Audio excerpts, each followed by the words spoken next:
Ciao ciao bambini, anche oggi una storia per voi. Buon ascolto.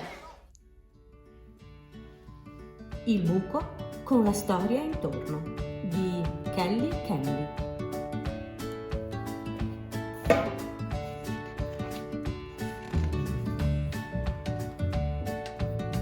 Un giorno Charlie trovò un buco.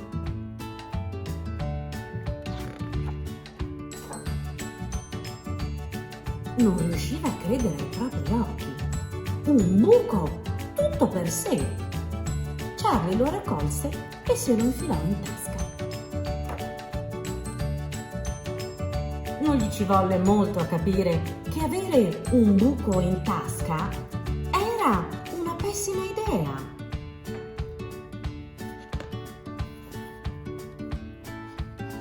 Così mise il buco nello zaino.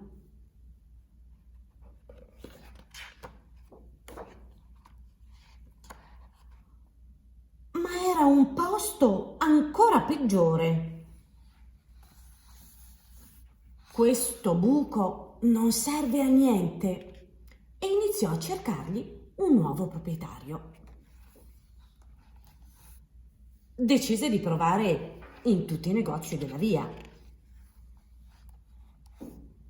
Per caso le serve questo buco? Chiese il proprietario del negozio di ragni e rettili. No, grazie. Un buco qui dentro sarebbe un vero disastro.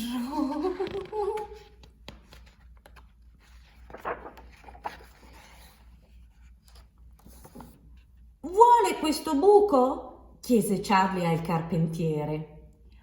Oh no, grazie. Ma un buco qui è proprio l'ultima cosa che potrebbe servire alle mie barche. No,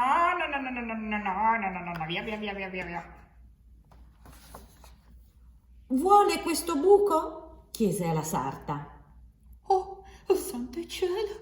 No, Charlie, no, passo tutta la giornata a cercare di sbarazzarmi di quei cosi.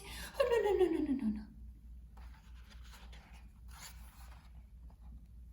Charlie proseguì ancora un po' e trovò un giardiniere. Non è che le interessa questo buco? Gli chiese. No, grazie! Ho già scavato tutti quelli che mi servono.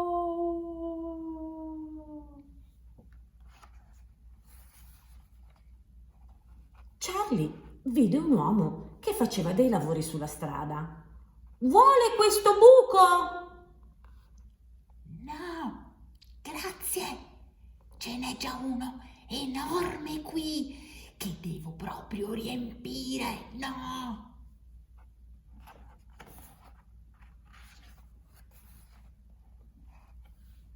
Charlie seguì il profumo di ciambelle appena fatte e chiese alla signora che le preparava se avesse bisogno del buco.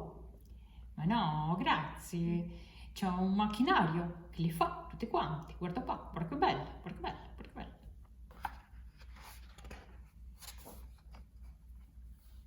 Charlie non riuscì a trovare nessuno che volesse il buco. Questo buco non serve proprio a niente. E se ne andò.